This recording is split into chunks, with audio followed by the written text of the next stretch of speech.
The afternoon sun was sinking behind the maple trees when Sammy walked up the quiet path toward Grandpa's house. The breeze was soft, carrying that cozy end-of-day stillness the neighborhood always seemed to hold. Sammy's backpack bounced lightly on his shoulder, and beside him walked Aiden, a boy with sandy brown hair, dimples that showed when he smiled, and eyes that looked a little more tired than usual today. Sammy was in his usual bright yellow t-shirt and blue denim overalls, swinging his arms as he tried to match Aiden's slow pace. Aiden kept fiddling with the sleeves of his gray hoodie, tugging at the fabric like he wasn't sure what to do with his hands. Grandpa's little wooden house came into view, warm lantern light glowing from the living room window. Inside, they could already see Grandpa sitting in his favorite armchair, soft green cardigan, glasses low on his nose, reading a book exactly the way he did when the world outside was settling down. He wasn't knitting today. He didn't even have his mug of tea yet. Just a book resting on his lap, open to a worn, familiar page. Sammy smiled. Home always felt like this, safe. But when he looked at Aiden, that same feeling didn't reach him. Aiden's breath was shallow, like he was trying hard not to show something. "You okay?" Sammy whispered as they reached the porch steps. Aiden nodded quickly. "Yeah, I don't know. My chest's weird today." Sammy didn't know exactly what that meant, but he knew Aiden hadn't been himself all day. Even during recess he'd been quiet, too quiet. And at lunchtime, he'd pushed his food around without eating much. Sammy pushed open the door. "Grandpa, we're home." Grandpa looked up from his book, a soft smile warming his face immediately. "Well, hello there, boys. Come on in." His voice always sounded like a hug wrapped in sound. But Aiden hesitated at the doorway, like he was afraid to step inside. Sammy gently nudged him. "It's okay," he whispered. Aiden stepped in. Grandpa closed his book and set it down carefully on a small wooden table. "Aiden, it's good to see you. Make yourselves comfortable." He studied Aiden's face for a moment, kindly, not in a way that made Aiden shrink. "Long day." Aiden swallowed, nodded once, and didn't say anything else. Sammy plopped onto the couch, legs swinging. Aiden sat next to him, back stiff, shoulders raised like they were trying to touch his ears. Grandpa didn't push. He just reached for the blanket draped over the back of his chair and placed it on the couch between the boys. "If either of you want it," he said simply. Sammy pulled it over both their laps. Aiden's hands were still tucked into the sleeves of his hoodie. For a moment, Grandpa didn't speak. The room was quiet except for the soft ticking of the little wooden clock on the wall. Grandpa let the silence sit gently, never rushed, never forced. Sammy knew this was something Grandpa was good at, better than anyone. Finally, Grandpa said, "Aiden, my boy, something on your mind?" Aiden blinked, eyes flickering toward Sammy as if checking whether he should say anything. Sammy nodded at him, encouraging. Aiden inhaled, then exhaled shakily. I don't know. My chest felt tight at school today. And my stomach too. And everything felt loud. I thought I was gonna, I don't know, explode or something." He gave a small, embarrassed laugh. "But I didn't." Sammy frowned. "You didn't explode. You're okay."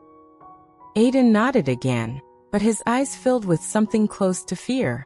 "Yeah, but what if I do next time? What if something's wrong with me?" Grandpa leaned back in his chair, folding his hands over his stomach.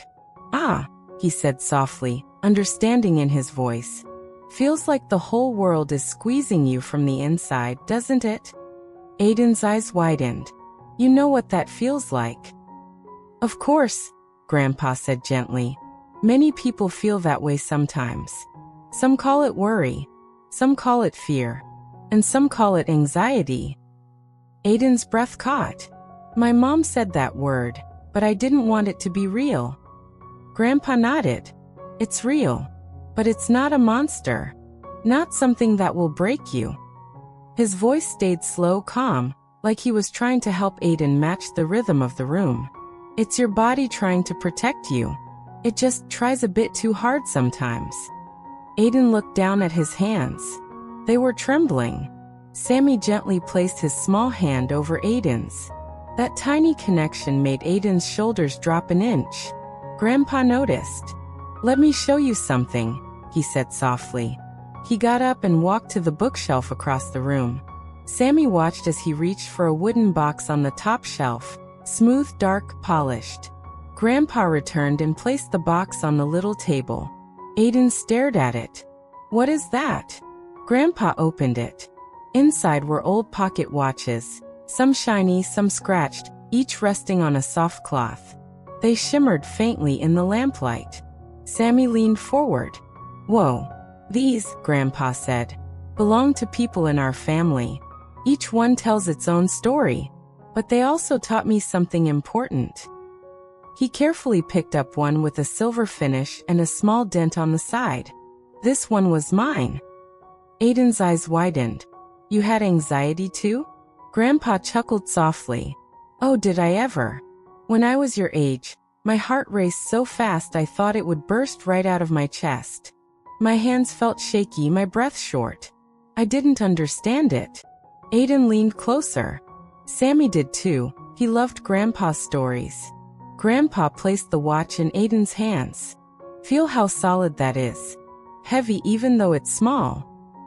Aiden nodded. Grandpa continued. "When I felt like the world was spinning too fast, I held this watch. I listened to its ticking. Slow, steady. It reminded me that time doesn't speed up just because I feel scared. It doesn't rush. It doesn't panic. It just keeps going steady as ever." Aiden listened to the faint ticking. Tick, tick, tick. His breathing began to soften. Grandpa smiled. "Your breath can be like that too." Aiden whispered. "But it's not. It gets fast. And weird." "That's because you're scared of the feelings," Grandpa explained. "The more scared you are of the fear, the louder it becomes." Sammy tilted his head. "So what do we do?" Grandpa's eyes twinkled. "We teach your body that nothing is chasing you. Nothing is wrong." He gently placed his hand over Aiden's, still holding the watch. "Let's try something together. Simple. Quiet. No pressure." Aiden nodded, hesitant but hopeful. Grandpa spoke softly. "Close your eyes." Aiden closed them. "Listen to the ticking. Not with your ears. Listen with your breath." Aiden swallowed and tried. "Breathe in slow," Grandpa whispered, demonstrating. "Like you're smelling fresh cookies. Not big. Just gentle." Aiden breathed in. Sammy copied him. "And breathe out," Grandpa said. "Like you're blowing dandelion seeds softly." Aiden exhaled slowly. "Good," Grandpa said. Again. They repeated it a few times. The room felt even quieter now, but not empty. Filled with calm, almost like the air itself softened. When Aiden opened his eyes, his chest wasn't as tight. His hands weren't shaking as much. "How do you feel?" Grandpa asked. Aiden searched for the right word. "Less squishy." Sammy giggled. "Squishy?" Aiden smiled, really smiled. "Yeah. Like my chest isn't shrinking." Grandpa nodded. "That's because you told your body it's safe. But what if it comes back?" Aiden whispered. Grandpa placed the watch back in the box. "It will. Eventually. And that's okay." Aiden looked confused, almost worried again. "It's okay." "Yes," Grandpa said kindly. "Because it means nothing is wrong with you. It means you're human. Worry visits all of us. But now you know what to do when it knocks." Aiden looked at the box again. "Can I try holding it again next time?" Grandpa smiled warmly.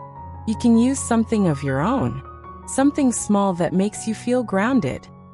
Aiden thought about it. "I have a seashell from when my mom took me to the beach. I always liked the sound inside it." "That," Grandpa said, "sounds perfect."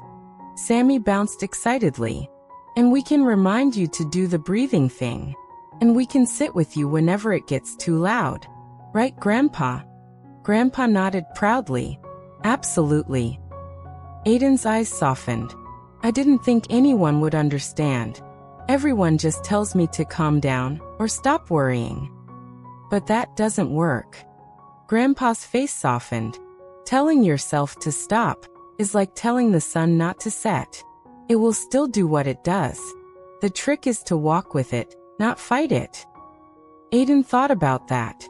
Walk with it. Exactly. Grandpa settled back into his armchair. And you don't have to walk alone. For the first time that day, Aiden's shoulders truly relaxed. Sammy suddenly perked up. Grandpa, can we show him the backyard? Grandpa smiled. Yes, but take a sweater. Evening's getting chilly. They grabbed sweaters and stepped onto the porch. The backyard was painted gold by the last streaks of sunlight. Sammy pointed at the fireflies beginning to blink near the bushes. Look, they're just waking up. Aiden watched them, awe softening every line of his face. Whoa. Sammy grinned. Grandpa says they blink slow because they're never in a hurry. Aiden whispered, I wish I was like that. Sammy put his hands on his hips. We can practice. They wandered through the grass. Aiden cupped his hands and a firefly landed briefly, glowing softly before floating away. He exhaled. I like it here. You're safe here, Sammy said, as if it were the most obvious fact in the world. Aiden nodded, this time believing it. When the sky darkened, they returned to the house. Grandpa had warm cocoa ready, 1 mug for each of them. The rich smell filled the small kitchen as they wrapped their hands around the cups. Aiden took a sip and sighed. Thank you for today, both of you. Sammy and Grandpa shared a look that said they were always happy to help. Aiden hesitated. Can I come again? Even when I'm not doing great? Grandpa placed a gentle hand on his shoulder. Especially then. Aiden's eyes glistened, but this time it wasn't fear. It was relief. He finished his cocoa, and soon his mom arrived to pick him up. Before leaving, Aiden hugged Sammy tightly and whispered, Thanks for not making fun of me. Sammy hugged him back. Never. Aiden turned to Grandpa. I'm gonna try the seashell thing. And the breathing. Grandpa nodded proudly. And remember, the feeling passes. Always.